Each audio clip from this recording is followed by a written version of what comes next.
അതെന്നെപ്പോലുള്ള വ്യവസായികളെ സംബന്ധിച്ച് ഞാൻ നേരിട്ട് അനുഭവിച്ചിട്ടുള്ള കാര്യമാണ്. എനിക്കായി തന്നെ നമ്മുടെ വോട്ടിൽ നിന്നുള്ള നിരവധി മാലിന്യങ്ങളും അതുപോലുള്ള കാര്യങ്ങൾ ചെയ്യാൻ വളരെ ബുദ്ധിമുട്ടുണ്ടായിരുന്നുള്ളത്. അത് ഇന്നത്തെ കാലത്തിനനുസരിച്ചുള്ള സാഹസികമായുള്ള പരിപാടികളൊക്കെ ചെയ്തു തുടങ്ങിയിട്ടുണ്ടാകും. അതും പരിപൂർണമായിട്ടില്ല. ഏതായാലും നമ്മൾ സ്വന്തം കെട്ടിടത്തിൽ ഇത് തുടക്കം കുറിച്ചാൽ തീർച്ചയായിട്ടും വളരെ വിപുലമായി തന്നെ ഇതിനൊരു മാറ്റം ഉണ്ടാകുന്നത് യാതൊരു സംശയമില്ലതാണ്. ഇത് പലരും നമുക്കറിയാം. ഇന്ന് ഇത് ടി വിയിൽ കാണുമ്പം ഏറ്റവും വലിയ ഹാസ്യരൂപേണ അവതരിപ്പിക്കുന്ന ഒരു കാരണമാണ് ഈ മാലിന്യം കൊണ്ട് റോഡ് സൈഡിലും മറ്റുമൊക്കെ കൊണ്ട് ബുദ്ധിപൂർവ്വം നല്ല രീതിയിലുള്ള പാക്കറ്റിൽ പൊതിഞ്ഞുകൊണ്ട് നിക്ഷേപിക്കുന്നതൊക്കെ നമുക്ക് ടി വിയിലൊക്കെ കാണാൻ പറ്റുന്നുള്ളതാണ്. ജനം അത്രമാത്രം ബുദ്ധിമുട്ടാണ് ഈ മാലിന്യം ഇവിടെ നിക്ഷേപിക്കണമെന്നുള്ളതാണ്. അത് മുമ്പേ ഇവിടെ സൂചിപ്പിച്ചതുപോലെ അത് നമുക്ക് പ്രയോജനകരമായ രീതിയിലുള്ള മാറ്റാൻ പറ്റുന്ന അവസരം നിരവധിയുണ്ട്.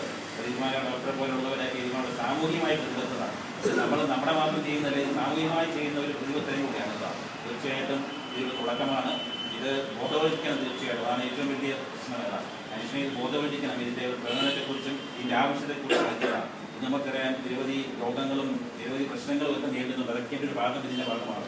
ഏതായാലും തുടക്കം എന്ന നിലയിൽ തീർച്ചയായിട്ടും ഇതുപോലെ ഈ ചെറിയ സദസ്സാണെങ്കിൽ തന്നെയും ഇത് നമ്മൾ മനസ്സിലാക്കി ഇത് നമ്മൾ തന്നെ അത് പ്രായോഗികത്തിൽ വരുത്തുകയും നമ്മൾ അറിയാവുന്ന ആൾക്കാരെ ഇത് പറഞ്ഞ് മനസ്സിലാക്കി ഇതിൻ്റെ ഗുണങ്ങൾ മനസ്സിലാക്കി അവരെയും കൂടി ഇതിൻ്റെ ഭാഗത്തേക്ക് കൊണ്ടുവരുന്നതാണ്. ഏതായാലും ഡോക്ടറുടെ ഈ ക്ലാസ്സിൽ വരാൻ